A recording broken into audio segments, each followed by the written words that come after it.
Legendary Lambeau Field once again welcomed college football fans. And it was quite a treat for us to have a game here, and so I wouldn't miss it for the world. It's once in a lifetime experience. Grills were fired up, beanbags were tossed, and a lot of adult beverages were drank at this tailgate. Hopefully they can play more games here, honestly. It's fun to come up here, and great city, just fun to be around. The last time college cleats hit the Titletown turf was back in 1983 when St. Norbert College played Fordham University. Game attendance was just over 800. Oh, it's just awesome to experience being at Lambeau. I mean, you know, I try to make all the neutral site games, but I mean, this is the first college game here. How often do you get this opportunity? The Badger season opener against Louisiana State University sold out Lambeau Field with over 77,000 in attendance. Whether you're supporting the red or the purple, both teams could agree that playing at Titletown is a once-in-a-lifetime opportunity. This game has Badger fan Bill Clements feeling real nostalgic, and he can relate to the Badger players. Back in the day when I went to high school here, we played high school games on Lambeau Field. You know, this is circa 1976, but back then, yeah, all the local high schools played their football games at Lambeau. Bill told us he hopes more college games get played here. Great. This is really great to utilize this great facility for something other than the Green Bay Packers. Game days at Lambeau let every fan feel like an MVP. Keeping it local in Green Bay, Kendra Summer, Local 5 News.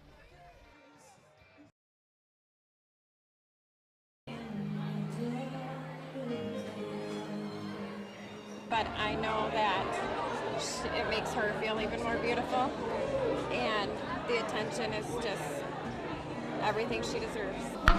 She wanted to be seen as a princess. It makes my heart explode. It's so crazy that people want to come for little old me. And have her own fairy tale. I will always put my style into some of it, even if I'm trying to be a princess.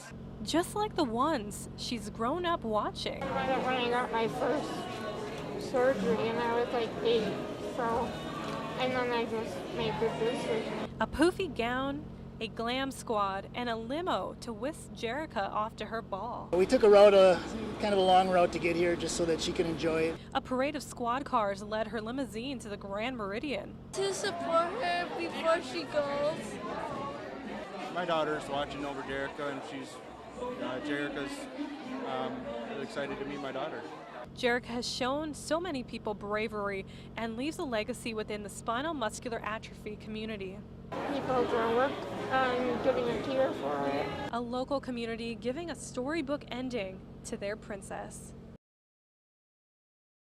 Well, I mean, I've always wanted a convertible, but not like this. Alex Brunette spent some of his day today on his phone with his insurance agent after 3 cars, including his own, fell victim to some trees in this parking lot. The winds only picked up for a minute, and I honestly thought some of the trees over on the highway were going to come down, and then my friend got a call, and he said, you need to come outside. And this is what he saw after the storm.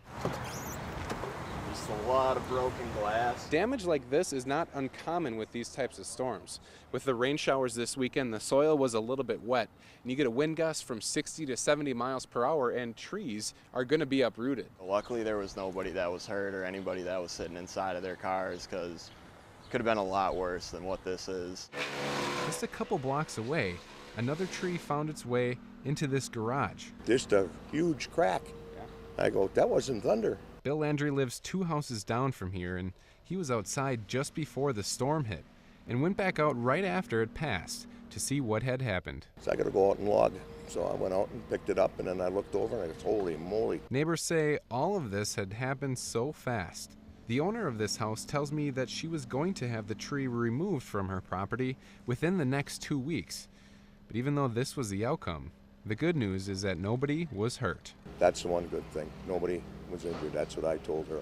And the community was there to help. It was actually pretty nice to see that Ashwaubenon and Green Bay kind of came together like that. 60 years of educating the public on how locomotives have helped shape our country and the services they will continue to provide moving forward was the theme of Saturday's celebration at the National Railroad Museum. So this is really a connection to our past, where we came from, where we are now, and maybe someday a little bit of where we're going. The ceremony included the dedication of a newly restored boxcar donated by the Canadian National Railway and announcing a capital campaign to raise funds for a $20 million expansion, something Green Bay Mayor Jim Schmidt says is a positive thing looking ahead. We're celebrating 60 years of growth and of success, but really talking more about the next 60 years and something like announcing this new boxcar, but really more a capital campaign to really make this an even better museum here in Northeast Wisconsin. And it is an amazing, brilliant concept to do that. Just like the one speaker said, you got to get this stuff undercover or it's just going to deteriorate away into nothing. So I think it's an amazing idea, a wonderful thing to do, and anybody that can donate should donate. The museum in Green Bay is one of 41 National Railroad museums in the entire country. Mayor Schmidt adds that with this addition, it will be different from the others. The new building is something that's really going to not only capture the history of rail cars, but really more so be an educational facility where people can come, not just tourists, but education, the students in our community and from all over Northeast Wisconsin. Keeping it local in Green Bay, Nate Stewart, Local 5 News. And the wind just kept getting worse and worse. And so I went to the basement and just frightening. It was frightening. 50-mile-per-hour winds tore through Dolly Payne's yard. Then, of course, my patio furniture was all smashed and lying on the ground and branches everywhere. I'm pointing over there. That's the house with the garage. And while the most severe part of the storm only lasted 5 minutes, it was still able to damage 300 to 500 trees and damage 100 to 150 homes. Drive around, you'll see all of the damage, and people are out there already, cutting up the wood and getting rid of the dead branches. Despite the damage in Dolly's yard, the storm shed light on the meaning of friendship. Well, this morning I came and been cleaning up the patio. Her table took a tumble and a million pieces of glass all over, and just cleaning up the house and the yard. Well, Noah was my neighbor for years and years and years. Noah made the 2-hour drive from Milwaukee to help Dolly after the storm. She has a beautiful home, and I was just terrified her living room was gone. A friendship that has weathered many storms continues to weather one more. Dolly's my best friend. I grew up next door. He's sort of my surrogate son, and I'm his surrogate mother. Keeping it local in Kewaunee, Kendra Summer, Local 5 News. At Tillman's Christmas Tree Farm, Ron Tillman is hard at work harvesting his trees for the holiday season ahead. Great day to do this, isn't it? Oh, it sure is, yeah.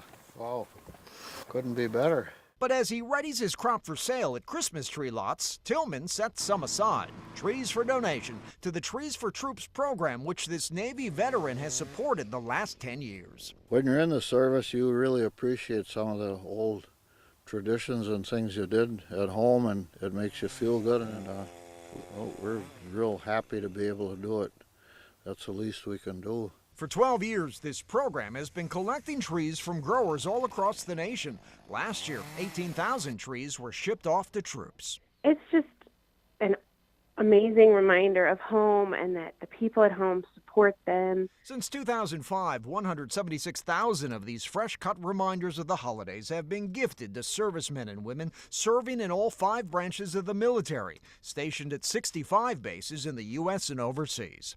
The executive director of the program says it's a small gift for those that give so much. Well, having a Christmas tradition with your family is just something you remember for your whole life. In early December, local growers will bring their trees to Lambeau Field to be picked up by FedEx and shipped around the country.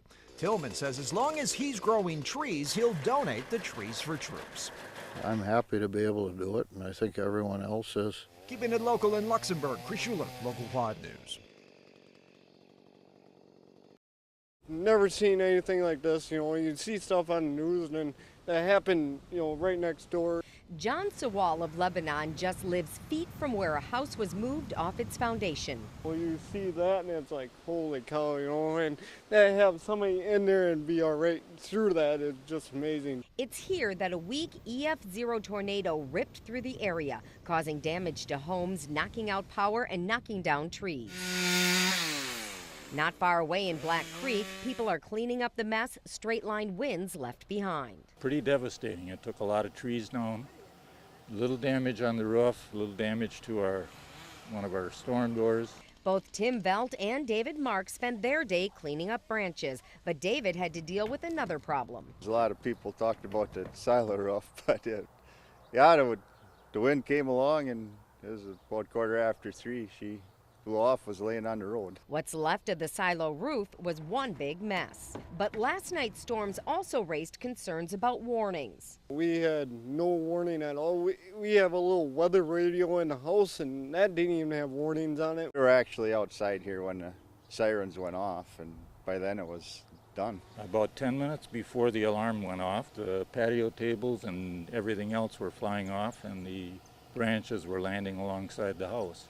Steve Hansel with Outagamie County Emergency Management says the likely reason the sirens didn't go off right away in some areas is the storm didn't yet rise to the level needed to sound the sirens. There were no reports of any damage at that time.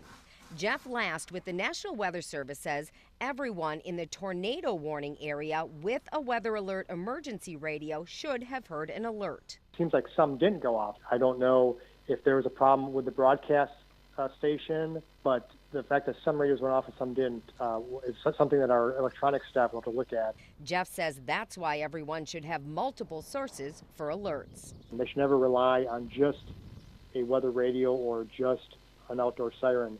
It's good to have multiple ways, like phone apps and all that technology working together. So I guess this would be an example of why that's important.